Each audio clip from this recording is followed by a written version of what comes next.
Hello friends, మనము వార్తలుగా కాకుండా అవి నేర్చుకునే పాఠాలుగా మనము వీడియోలు చేస్తున్నాం. మనం అందరం టైం వేస్ట్ గాళ్ళం కాదు, తెలివైన వాళ్ళము.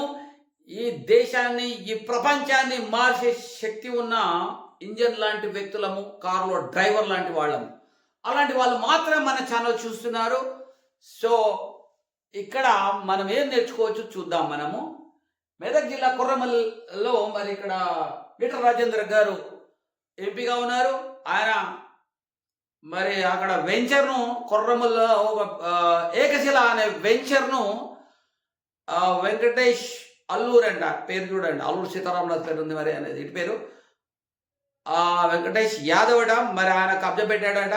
అందులో మన రఘు కూడా వెళ్ళి అక్కడ నిజాలు నిగ్గు తెలిసాడు. ఆయన డైరెక్ట్గా మాట్లాడుతుంటే ఆయన తప్పించుకుంటూ ఉల్టాపట్ట మాట్లాడడం జరిగింది. అయితే 150 ఎకరాలు దాదాపుగా ఉంది అక్కడ వెంచర్లో. మరి చాలామంది ఉన్నా అందరూ రాలేదు. కొందరు వచ్చి ఈయన సర్వే అంటే అది అగ్రికల్చర్ ల్యాండ్గా అతను క్లెయిమ్ చేస్తున్నాడు. అది కోర్టులో కొట్టేసినప్పటికీ మన నీతి నిజాయితీ గల హైడ్రా రంగనాథ్ గారు కూడా ఇది ప్లాట్లు ఇంకా చేయబడింది, ఇది అగ్రికల్చర్ ల్యాండ్ కాదు అని చెప్పినప్పటికీ లేలే ఇది అగ్రికల్చర్ ల్యాండే ఉన్నదని చెప్పి ఉల్టా పల్టా గుడ్డిగా అడ్డదిడ్డంగా వాదించడము.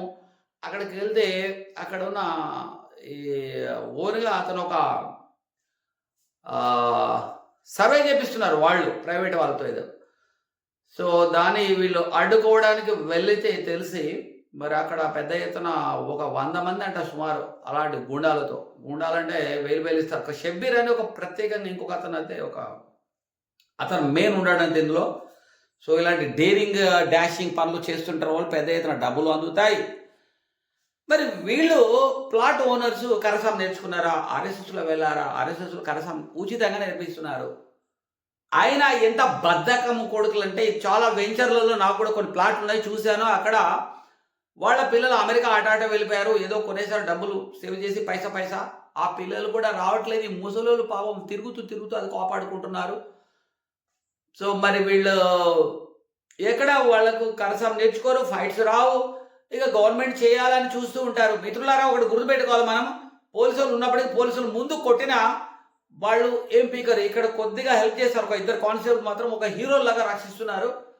కానీ అసలు ఈ టోటల్గా ఎంత ఉన్నారు, పోలీసులే కొట్టించారని కూడా వీళ్ళు అంటున్నారు. అంటే కొన్ని చోట్ల వాళ్ళు రియాక్ట్ అయినట్లేదు మరి స్టార్టింగ్లో.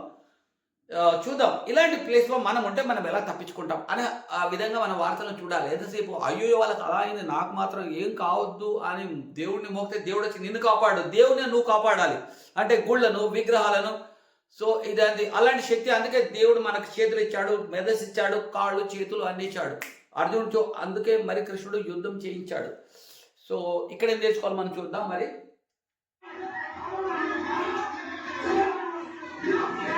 అలా దర్శనం చూడండి.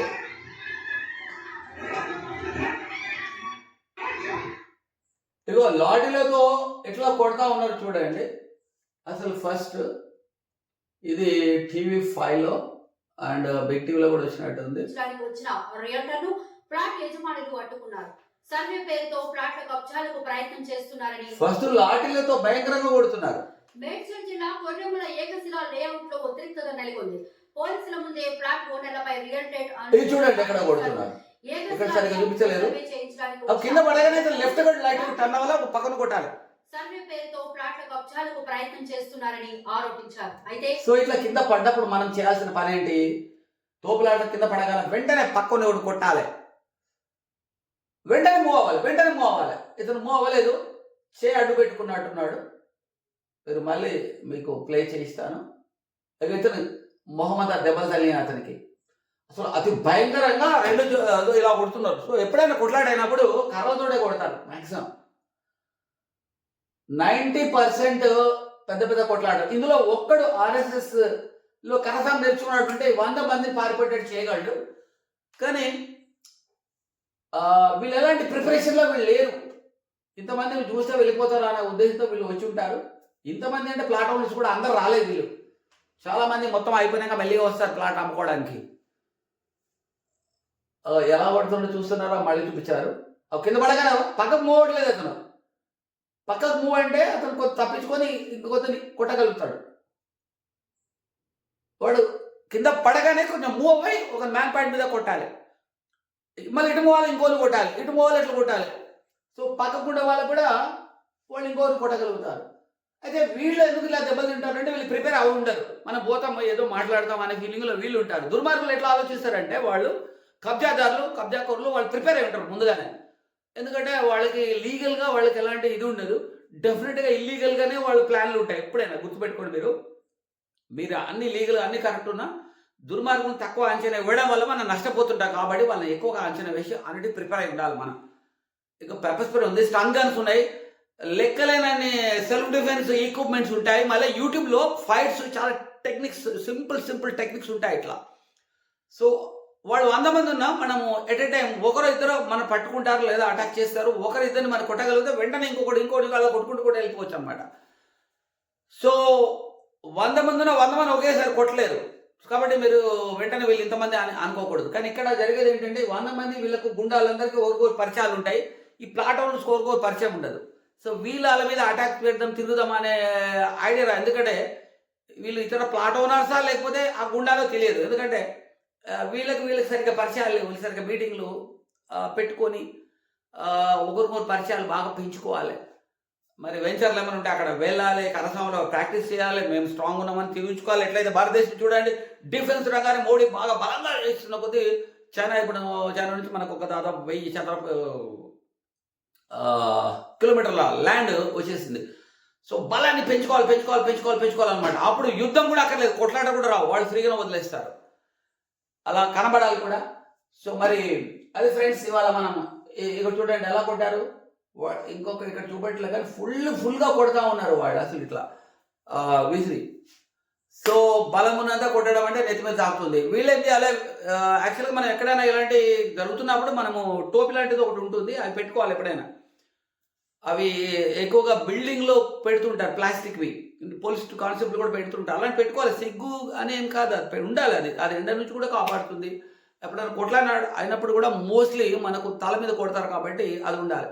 ఇంకా మన పూర్వీకులు అయితే వాళ్ళు రుమాలు అది కట్టేవాళ్ళు. సో ఇట్లా దొడ్డు దాకా పొడవుకుంటుంది అది. సో ఎప్పుడైనా సిక్కుల వాళ్ళు కూడా ఎప్పుడు వాళ్ళ గురువు అప్పుడు పెద్ద ఇన్సిడెంట్ అయినప్పుడు వాళ్ళ గురువుని మరి చాలా దారుణంగా చంపారు, ఔరంగజేబు ఏమో. అప్పుడు నుంచి వాళ్ళంతా గట్టి కట్టుకుంటారు. ఎప్పుడైనా యాక్సిడెంట్ అయినా ఎక్కడైనా సిక్కులు అతను యాక్సిడెంట్ అయి తలవల్లి చనిపోయాడని ఎక్కడ దాదాపుగా మనం చదవము, చూడము అలాంటి ఇన్సిడెంట్స్. సో కీడించి మేలే చాలా ఫ్రెండ్స్. సో అంతేగాని అయ్యో నువ్వు ఇలా కొట్లాడవద్దు, భయపడితే మీరు ఈజీగా చావడం ఖాయము. భయపడొద్దు. మెజారిటీ మంచోళ్ళు ఉన్నారు, కానీ మంచోళ్ళలో భయాలు ఎక్కువగా ఉండడం వల్ల దుర్మార్గుల ఆటలు సాగుతున్నాయి. వాళ్ళు ఎలక్షన్లో కూడా బలహీనులను వాళ్ళు లొంగ తీసుకుంటారు, బలమైన వాళ్ళను అటాక్ చేస్తారు. ఆ వీళ్ళ యూనిటీ తక్కువ ఉండడం వల్ల నాకెందుకని వీళ్ళు దూరం ఆగిపోవడం ఇలాంటివి జరుగుతుంటాయి. ఓకే ఫ్రెండ్స్, చూస్తుండని. మనము చాలా తర్వాత వచ్చాం, మళ్ళీ ఇంకా చాలా ముఖ్యమైన వీడియోలు పెట్టాల్సి ఉంది. జై హింద్, జై శ్రీరామ్.